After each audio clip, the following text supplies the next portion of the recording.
Hola mis amigos de al norte del sur. Bueno, hoy vamos a hablar de una Latinoamérica que en el siglo XXI fue un siglo perdido, totalmente fragmentada. Lo que estaba de por medio era terminar primero de ese grupo para evitar a Uruguay en cuartos de final. Colombia a extender su racha a 26 partidos sin perder. Iniciaba de esta gran manera con el remate potente que chocaba en el travesaño de James Rodríguez.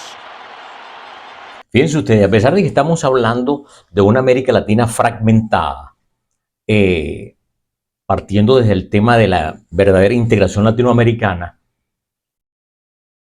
lo importante aquí es que hay cosas que si nosotros evaluamos, por ejemplo, el tema de la Copa América. La Copa América es uno de los eventos que logra, en cierto modo, mantener una línea de integración en el continente por la vía del deporte. Igualmente, casi todas las actividades deportivas, los campeonatos suramericanos, los mismos centroamericanos, pero cuando nosotros vemos desde la perspectiva integracionista, vemos cómo se dio pues todo el siglo XX, sin lugar a dudas que uno se da cuenta de que fue un fracaso, fue una pérdida total. O sea, no se lograron los avances a pesar de algunos esfuerzos que se hicieron. Fíjense que en la década de los 50 se decía, pues, y 30 y los años 40, se decía que partiendo de los gobiernos populistas, como por ejemplo como el de Perón y el gobierno de Getúlio Vargas en Brasil, en esos años se hablaba de que hacia donde marcharan los destinos de Argentina desde el punto de vista de su desarrollo económico, que ya que se vislumbraba como un gran país, bueno, hacia allá iba el futuro de América Latina. Y luego, con la llegada de los militares desarrollistas, también a finales de los 50, principios de los 60, se comienzan los estudiosos de la CEPAL, los estudiosos del Fondo Monetario Internacional, y en este caso hablo de la CEPAL para el estudio de la economía de América Latina, la escuela de Raúl Previs, de Celso Furtado, gente que hacía análisis en función de cómo se vislumbraba estos pueblos rurales de la gran América Latina. Bueno, se decía de que hacia donde iba Brasil iba el futuro de América Latina. Bueno, fíjense en lo que ocurrió. Se fueron 100 años y efectivamente en 100 años no se ha podido encaminar el tema de la integración. Estamos fragmentados.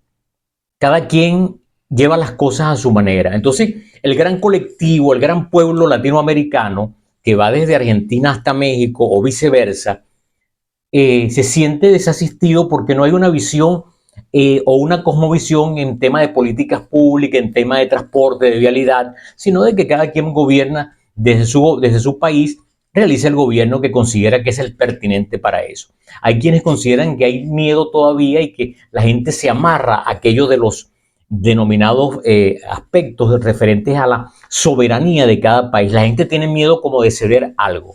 Ha habido algunos intentos, pero yo creo que la cuestión de la soberanía en América Latina es mucho más palpable, si cabe, que en Europa, o por lo menos en el caso de la Unión Europea y otros procesos de integración en América Latina, y que eso ha sido un obstáculo. Hay muy fuerte nacionalismo, ¿no? El peruano es peruano, el chileno es chileno, el boliviano es boliviano, el colombiano es colombiano, o sea, es muy Ese es un análisis que tiene efectivamente una validez en lo que corresponde, pues, porque ciertamente cuando se ha logrado, pues, materializar, en el caso, por ejemplo, de la Unión Europea, cuando nace la Comunidad Europea, uno de los temores que tenían algunos países, sobre todo quienes entran a última hora, como es Portugal, como es España, pero fue una especie que se corrió en esa parte del continente de la Europa, donde la gente tenía temor de que no entendían cómo era que nos íbamos a integrar, pero el gran problema era cómo va a quedar mi soberanía, mis espacios geográficos, mis espacios aéreos, mis espacios marítimos o los espacios de las fronteras entre países. Pero fíjense ustedes, ahí está pues lo que ocurrió en Europa. Una moneda única, después de haber construido durante mucho tiempo el proyecto de la Comunidad Económica Europea para luego ir a la Unión Europea, que es una visión mayúscula, se crea la moneda única y ya usted no tiene que andar, que si usted va de España a París o va de París a Noruega, usted no tiene que andar buscando cómo cambiar un peso español para convertirlo en otra moneda del otro país, sino de que simplemente está el euro y ese usted lo mueve en toda Europa e inclusive a pesar de que hay un par de países, si no me equivoco, como el Reino Unido y de la misma manera Suiza, que se mantienen pues con sus monedas. Pero usted donde se mueve en Europa, usted paga con euros y listo. Ah, pero usted va, por ejemplo, de Venezuela a Colombia, entonces tiene que ir al tema de cambiar, buscar dólares para cambiarlos en pesos en Colombia. O si va de Colombia o de cualquier país del continente, se va a Argentina, es el mismo tema. Casas de cambio ofreciéndote la posibilidad de facilitarte una moneda del país para que puedas moverte con tranquilidad en tus quehaceres, sea de turismo, sea de comercio o en alguna otra actividad. Entonces, fíjese, eso es parte del tema de los errores y de los dogmatismos creados en muchos gobernantes. Eso por un lado. Yo creo firmemente que ese es uno de los problemas. El tema de la soberanía, que no la hemos logrado interpretar y hemos tenido miedo. Se hicieron algunos esfuerzos, por ejemplo, finalizando el siglo XX e inicio del XXI, el tema de UNASUR, el tema antes de la Comunidad Económica de la Andina de Naciones, pero eso no ha cristalizado en nada, simplemente intercambio comercial. Lo que yo no tengo, yo te lo vendo, y lo que en mi país no lo tenga, o sea, aquello de la complementariedad.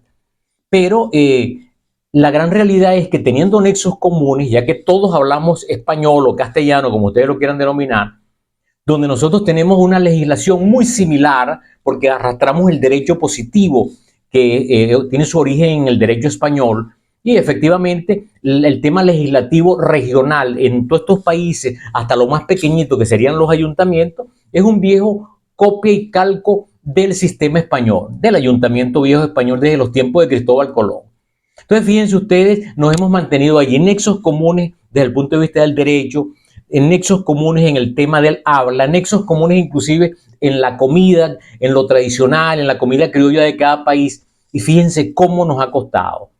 Los europeos en la Unión Europea, con una diversidad en cualquier cantidad, los idiomas, el tema, la lengua, las comidas, todo lo que hay, las costumbres, los tipos lograron dar el salto hacia adelante y establecerse efectivamente como una gran unión, como un gran bloque.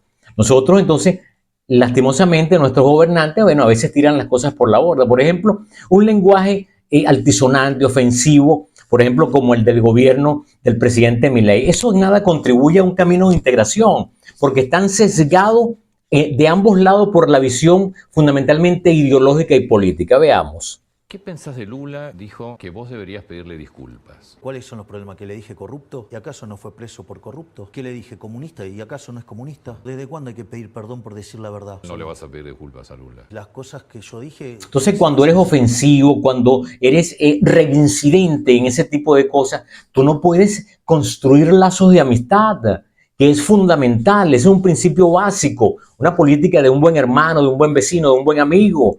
Y bueno, todo eso más bien fractura y contribuye a lo que yo llamo la fragmentación en nuestro continente. Entonces, ese mismo modelo lo copia el presidente, en este caso de Ecuador, y bueno, todo el mundo entra en hostilidad con todo el mundo, algo así como en mi aldea no te metas, ¿ves? Y entonces, de la misma manera, si se plantea una visión como la que hubo, por ejemplo, desde Venezuela con el ALBA, pero que también se planteó con UNASUR, cuando el presidente Chávez lo planteó, ojo, y no estigmaticen el comentario y ya comiencen a tirar o a lanzar los improperios cuando no revisan bien el análisis de lo que estamos haciendo. Entonces, eso nos va a llevar cada día a un fracaso y nos va a conseguir este siglo XXI durante 100 años en la misma situación de fragmentación. Y eso es lo lamentable. Entonces yo decía, si lo logras en el deporte, que los venezolanos admiran a los éxitos argentinos o brasileros, los colombianos admiran el triunfo de Ecuador o viceversa, y todos sonríen y aplauden el triunfo de algún país latinoamericano cuando sienten de que los nuestros han fracasado. Lastimosamente, pues el liderazgo político no hay en este momento en América Latina un liderazgo que uno sienta que se esté empinando por encima de todo y que se convierte en el gran referente. No lo hay, porque el tema de Milei es un tema fondomonetarista, un tema de economía liberal, pero que patea a todo el mundo.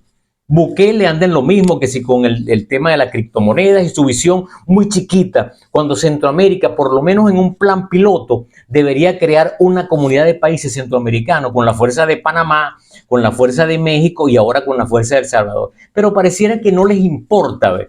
Cuando la dolencia de un salvadoreño es la misma dolencia de un nicaragüense, o en este caso de un panameño o de un hondureño, es lo mismo.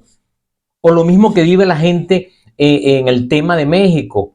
y la migración hacia los Estados Unidos a todos nos arropa. Es el mismo problema. Necesidades en nuestros países que te impulsan a querer buscar mejores estándares o niveles de vida en otros países como el caso de Estados Unidos. Pero bueno, mis amigos, así andan las cosas. Estamos fragmentados y lamentablemente pues no hemos logrado alcanzar que cada uno de los eslabones estén allí amarrados como debe ser, que sean monolíticos bajo una visión fundamentalmente hacia el desarrollo urbanístico de América Latina, hacia el desarrollo de la salud, hacia el desarrollo de los servicios públicos, que podamos viajar sin temas con el cuento de los pasaportes, que si las visas, que podamos entrar en cualquiera de nuestros países hermanos, dirían algunos como Pedro por su casa. Eso sí, siempre con el marco del respeto y la reciprocidad entre países. Pero bueno, ojalá estemos equivocados y que el siglo XXI dé un vuelco, porque hasta ahora es un tema de liderazgo. Cuando los liderazgos tienen ascendencia, los políticos y los demás comienzan a creer en ese liderazgo, todo el mundo comienza a plegarse y a sumarse. Hasta ahora no se vislumbra nada y cuidado que puedan venir 100 años más de fragmentación y desintegración, que no es lo que queremos, porque buscamos es la verdadera integración de nuestra hermosa América Latina. Mis amigos, sus comentarios, sus likes, las suscripciones, que se los agradezco con mucho cariño, con mucho amor y con mucho respeto. Saludos, Jesús Marcano, desde el norte del sur.